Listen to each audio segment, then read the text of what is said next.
palgalõhe vähendamise huvilised. Me oleme täna siia kogunenud ja siin vahepeal lauda ei olegi, sest muidu oleks olnud nii, et ühel pool lauda debateerijad ja siis teisel pool kaasa mõtlejad ja kaasa arvajad. Leidsime siin parema lahenduse. Mõne aja pärast debatis osalejad kogunevad siia ette, aga kõigepealt siis, et kes me oleme. Mina olen antud juhul siis Eesti Naisuurimus- ja Teabekeskuse juhatuse esinaine ja Eesti Naisuurimus- ja Teabekeskus on varsti ligemale 20 aastat tegelenud väga laias plaanis ühiskonna uurimise ja ühiskonna õpetusega, kui väga laialt seda teemat võtta. Ja me oleme uurinud või siis analüüsinud teiste uurimusi väga erinevates valdkondades, jälle laiemas plaanis hariduses, tööelus ja pereelus või kõigi nende kombinatsioonis. Ja nii me siis oleme täna ka väljas niisugusel teemal nagu kas ikka veel palgalõhe, no kaua võib. Ja me oleme ka selle teemaga tegelenud aastat 6-7. Meil on häid liitlasi tekkinud ja tublisid teemavedajaid siis just siinpool, ma seisan ees sellel, on Eesti Ettevõtlike Naiste Assotsiatsioon ehk B2B Estonia ja meil on teisigi häid eestvedajaid, sest me läheme, kui meie debatt lõpeb, kindlasti ka Tammsaare pargist läbi ja vaatame, kuidas seal kõnekoosolek kujuneb.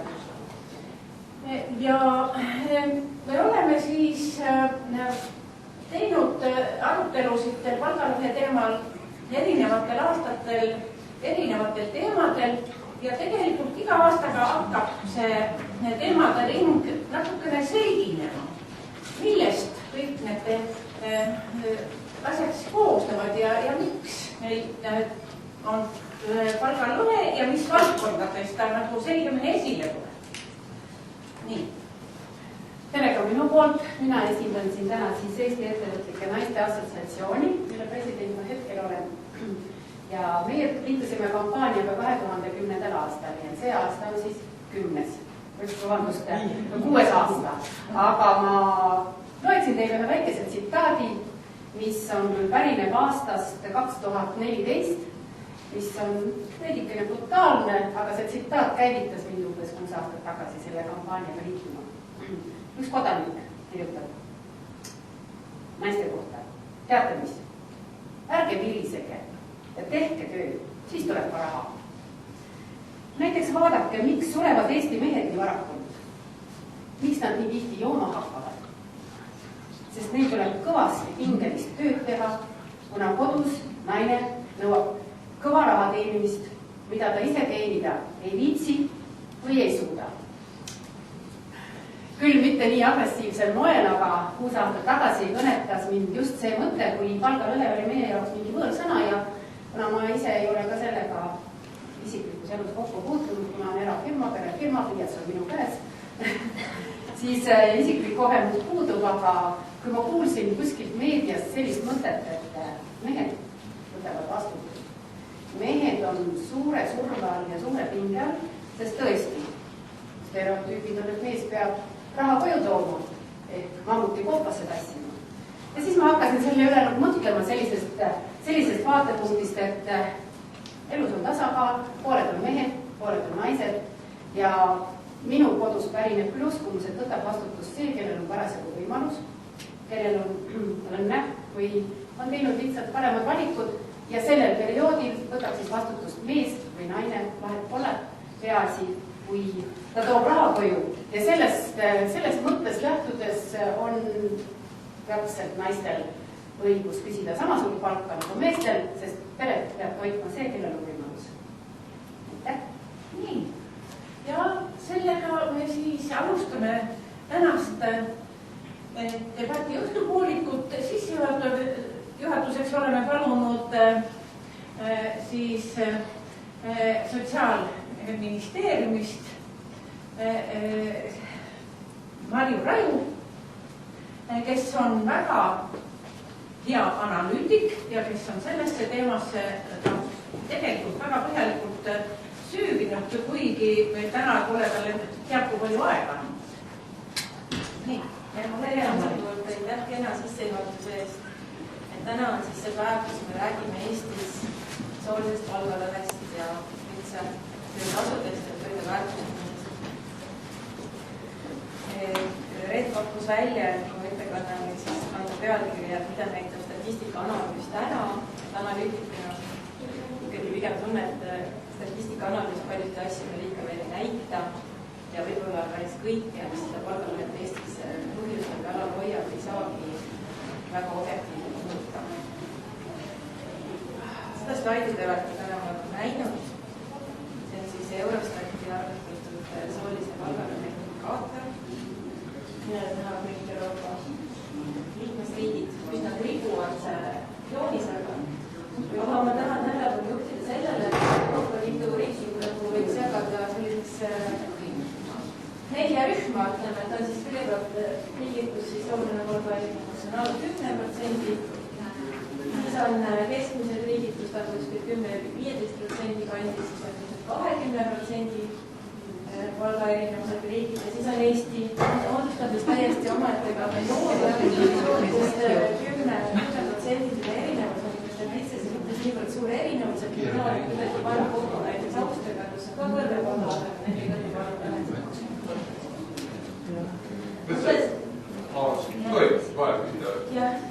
Kas see metoodika ja ütleme see info kogumine on ikka täpselt? Jah, me jõuad selle, me jõuad veel Eurostat. Väga hea küsimus ja sellele ma tegelikult keskendunud ja enne ma tahan näidata ka OECD analoogset pingerida, kus lisaks Euroopa Liidu riikidele on ka teised maailma riigid, OECD riigid ja siin on need Eesti pole küll päris kõige esimene, et Lõuna-Koreas on 39,6%, siis on umbes 10% erinevus, kus on siis Eesti ja Jaapan. Siis on jälle 10% ja siis hakkab tulema samamoodi nagu oli Euroopa Liidus.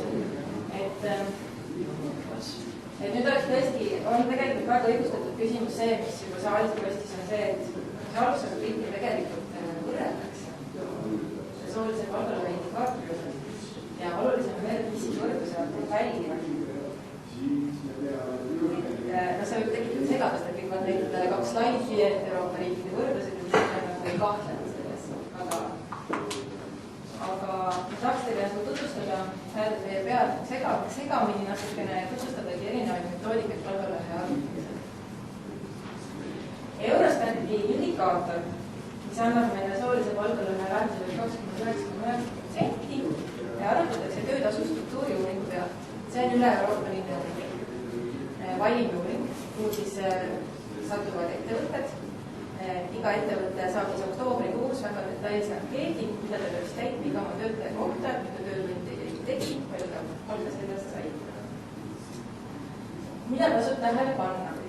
Et oleks tagatud riikide võrdlus, jätab Eurostat sealt välja mõned sektorid, mis on siis riigiti kas väga erinevalt korraldatud või mõnes riigis võib-olla lausa puuduvad. Et need on siis täpsemalt põllumajandus, metsamajandus ja kalapüük, avalik haldus ja kohustuslikult sotsiaalkindlustus, kodumajapidamised tööandjatena ja eksterritoriaalsete organisatsioonide ja üksuste tegevus. Ma vaatasin järgmise tähendab siis seda, et sellised rahvusvahelised organisatsioonid, näiteks ÜRO, IMF, Maailmapank, et nende esindused riikides ja kohalikud diplomaatilised üksused ja konsulaasid väljas. Need on siis välja jäetud, need on kõikide riikide puhul välja jäetud.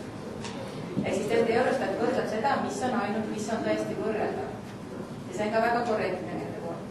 Aga loomulikult see tegelikult mingis mõttes hakkab mõjutama näitajad.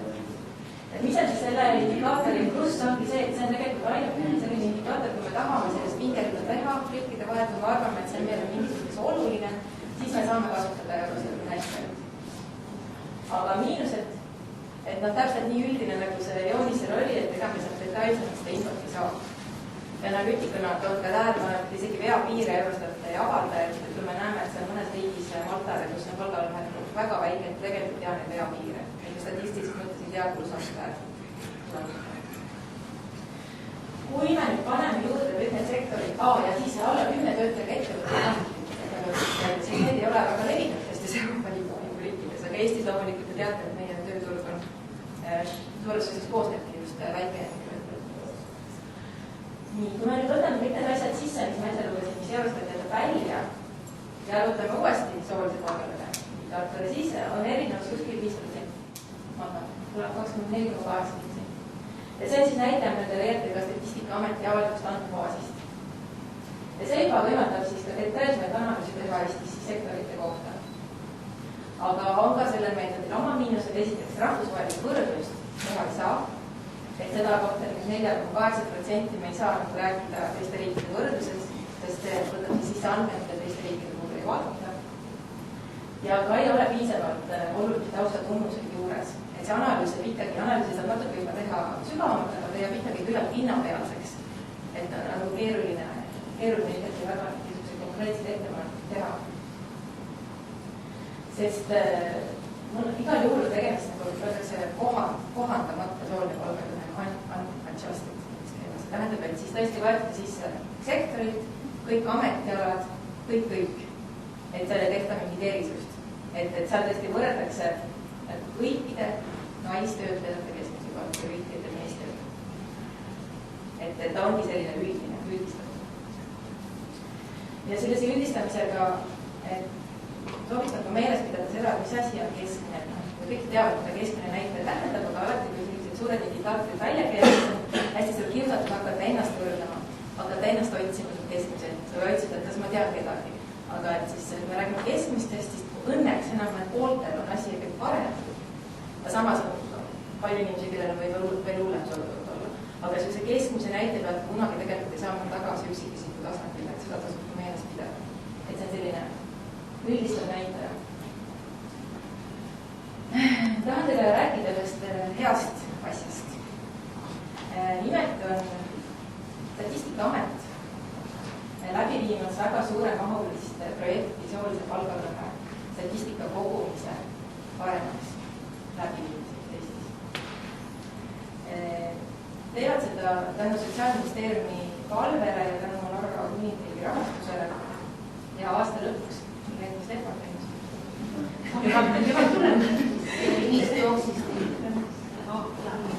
et aasta lõpuks peaks siis valmima välistatud uus strateegiline põhimõte, kuidas Eestis võiks soolise palgalõhe statistikat koguda nii, et sellest rohkem kasu oleks. Et meil tegelikult, kui me räägime siseriiklikust olukorrast, sellest, mida teha palgalõhe vähenemist, meil ei ole väga palju kasu nendest rahvusvahelistest tabelitest. Meie siin peame ikkagi asja ise tegema, et võrrelda võib pärast, võib-olla midagi on tehtud. Et Statistikaamet on siis kokku pannud, praegu see andmebaas ei ole veel avalik ja kõik, mis need andmed, mis ma näitan, on ka esialgsed, aga nad on kokku pannud siis täiesti uudse andmebaasi, kust palgaandmed ei tule küsitlusuuringust, vaid tulevad otse Eesti Maksu- ja Tolliameti registri andmed, mille juurde lingitakse siis taustatunnuseid Eesti tööjõu-uuringust ja Eesti sotsiaaluuringust.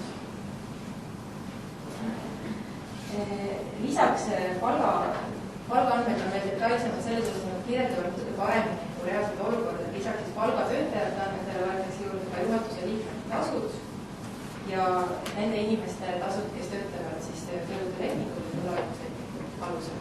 Et ta peaks nagu paremini meie Eesti olukorda kajastama, kus me teame, et seda mikroettevõtlust on nii palju, et kõik ei ole palgatöötajad, kuigi on nende elu päris sarnane välja näha, nende inimeste elu, kes on palgatöötajad.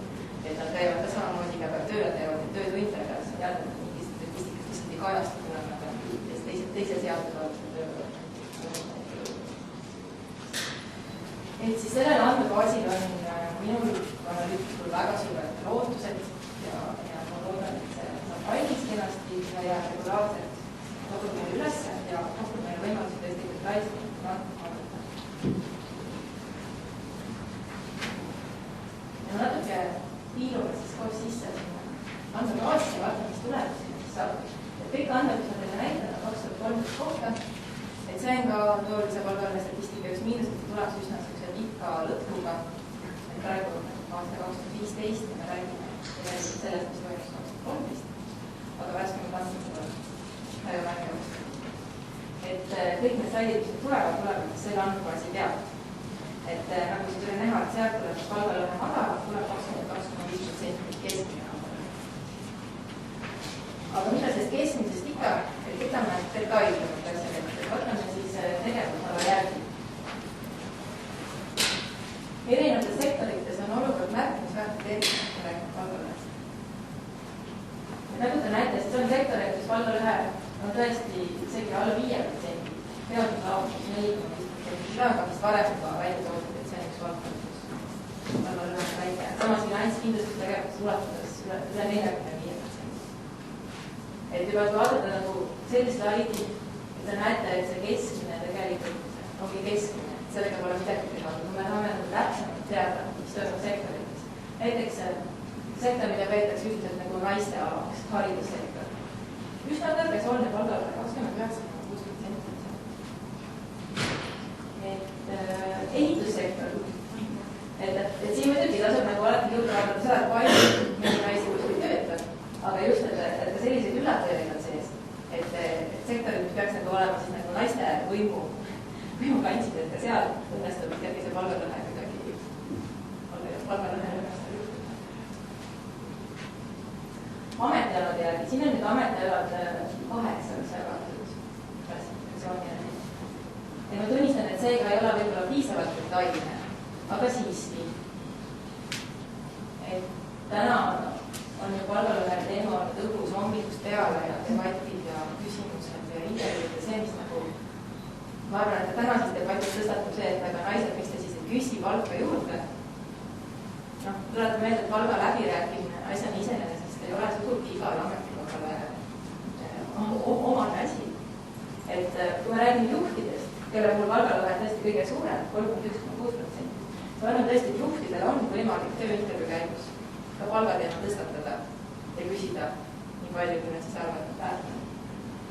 Aga näiteks avaliku sektori ametnikud, näiteks lihttöölised, kaubandustöötajad, kui palju neil tegelikult üldse on võimalik oma palka küsida, oma palga üle läbi rääkida.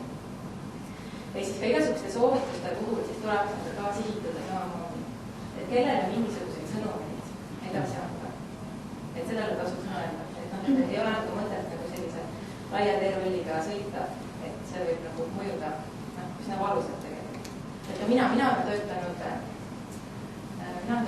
MTÜ-s, sektoris, ma olen töötanud ülikoolis, avaliku õigust, ma nüüd töötan ministeeriumis.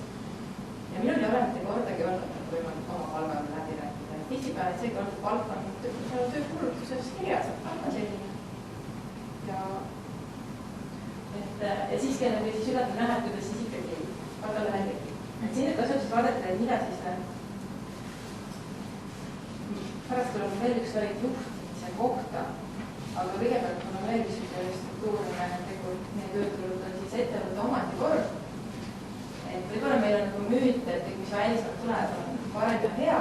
Nagu kui vaatame statistika järgi, siis välisomanduses olevates ettevõtetes Eestis on palgalõhe märkimisväärselt kõrge. Ja kodumaistes siis kõige madalam kui võrrelda selle soolise teaduse. Ma hakkasin nüüd mõtlema selle slaidi peale, et milline on välismaanduses ettevõtte esimene, mis mul tuli kohe meelde pangandussektorist. Ja siis ma mõtlesin, et ahaa, finantskindlustussektor oli seal paar slaidi tagasi ja mu kõige kõrgema palgalõhe. Selles mõttes on nagu üsna loogiline. Aga jah, et see müüt, et kuskilt välismaalt tulevad mingid väga head personalipraktikad, et see võib-olla peab paika, võib-olla mitte. Et siin on ikkagi jällegi võib-olla ka detailselt. Tegelikult ikkagi iga organisatsioon ise peaks olema see esimene oma andmete analüüsija.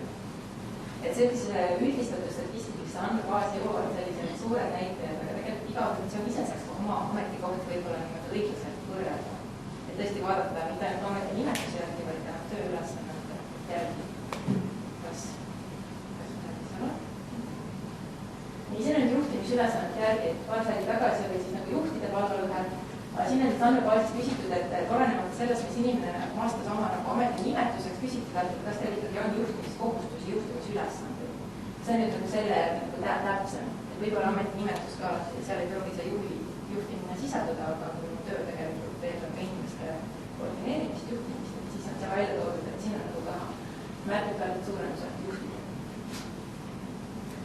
et jällegi me palgalõhedega kommunikeerime selle järgi, et võtame mingisugused naissektorid ja mingid naiste tööd ja mingid sellised ühiskonnas mitte nii väga väärtustatud ja prestiižsed asjad. Tegelikult näevad probleeme juhtidele suurem, ütleme selliste mitteõigustele väga oluline informatsioon, mis igasuguste lahendamise meetmete välja.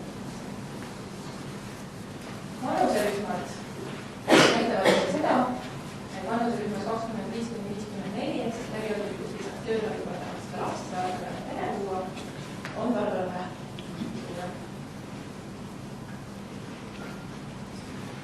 Rahvuse järgi me räägime soolisest palgalõhest, ei tohi unustada ära, et Eesti tööturul on veel lõhesid, et üks jookseb ka rahvuste vahel, etniline palgalõhe. Aga kui need andmeid vaadata, siis etniline palgalõhe on loomulikult probleem, aga sooline palgalõhe on sellest suurem probleem. Ehk siis muust rahvusest mees teenib ikkagi keskmiselt rohkem kui Eesti rahvusest naine.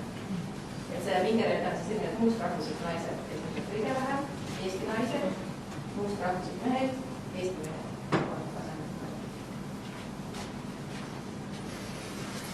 Perekonnaseis oli päris palju mõjutab. Ehk siis ainult see fakt, kuidas inimene on siis kooselus või abielus, et siin isegi ei ole lapsi veel sisse arvutatud, lihtsalt see fakt suurendab oluliselt väärtusel. Lapsed,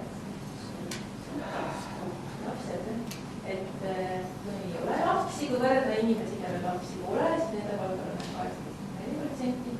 Siin on veel korjanud lapsed, väiksed lapsed. Kui on peres üks laps, võrreldes inimesi, kellel on üks eelkorjanud laps, palgalõhe tõuseb kohe ligi 30% ja see on muidugi päris hirmus, et kui on 2 või enam eelkorjanud last, siis palgalõhe on nii. Et siin muidugi tasuks need on 2013 andmed, et ma tahaks äkki vaadata pikemat aega, kas see on mingi anomaalne aasta või mul on 2 lood, et asju võib-olla päris nii kui ei ole, et tasaks nagu alati andmeid vaadata rohkem pikemast ajalises lõikes juurde. Aga praegu siis teile sellised andmed suhtes. Kuigi ka see, et kui naine naaseb tööle, siis haigusrahad tõusevad talle miinimumpalgatakse. Just, selles mõttes, et siin... Kui seda tükku lastud järjestamine näiteks, siis ta võib olla nagu pikka näha peale. Ma ei tea, kuidas niisugused andmeid nagu vaatama. Siin on selles andmebaasis võrreldakse siis tegelikult keskmise aasta sissetulekut. Et jällegi erineb sellest Eurostati omast, kes võtab tunnipalga. Et see uus andmebaas võtab siis aasta, keskmise aasta sissetulekut, nagu kogu sissetulek jagatud 12 kuuga. Et loomulikult need asjad võivad ka mõjutada. Või siis on pigem see, et kellel on rohkem lapsi, et nad ei saa enam naasta päris samale tasemele või nagu tasel ise väga läbi jälle. Jah, need on erinevad tõlgendamise võimalused, aga mina siin selleks debatt siin ongi, ma saan täna ellu kutsutud, et selle üle arutleda. Aga ma tahaksin lõpetuseks näidata soolise võrdõiguslikkuse monitooringut, kes siis on viimase 4 aasta jooksul palka juurde küsinud. Et ainult 2013 aastal läbi viidud ilma kõige värske monitooring. Ja tegelikult mehed on väga palju küsijaid, viidutule 30% meestest oli küsinud palka ja siis 9% rohkem meestest kui naistest, aga ega üldiselt tundub, et palju on palka juurde küsida. Aga seda on hästi näha, et mehed on palka juurde küsimuses märkimisväärselt edukad. Et 75%, kes küsis, said, küsis küll. Aga muidu võrdse palga teema Eesti inimestele, meil on soolise võrdleks monitooringus ka küsimused, et kas mehed ja naised peaksid saama sama tööst võrdset palka, selle peale, et jah, loomulikult nõustub 92% elanikkonnast tegelikult. Et vähemalt sellisel, et kui sellise küsitluste puhul, et jätaksite sotsiaalne soovitus, et mida vastata ja kõik see, aga põhimõtte taseme inimesed tegelikult seda põhimõtet toetavad. Aga millegipärast see nagu siis statistikas või päris elus ei ole see meie hoiakud selles küsimuses, et tahaksime, et kõik oleks nagu, et Eesti inimesed võrdõiguslikud, kui me palgavad võrdselt, siis ei ole. Tänan teid kuulamast, ma loodan, et saite debatile siis natukene sissejuhatust ja soojutust. Mõte liikuma. toimuma hakkaks. Aga meie ei saagi praegu ka lasta midagi küsida ega arutleda praegu, sest aeg surub peale. Täname Marjut ja täname siis Naisuurimuse Teabekeskuse ja naiste ajalood kõik kirja pandud ja ta on ingliskeelne, inglise keeles peaaegu midagi niisugust ei ole. Ta on üks raamat, 3. trükk just praegu tuli veel. Aitäh!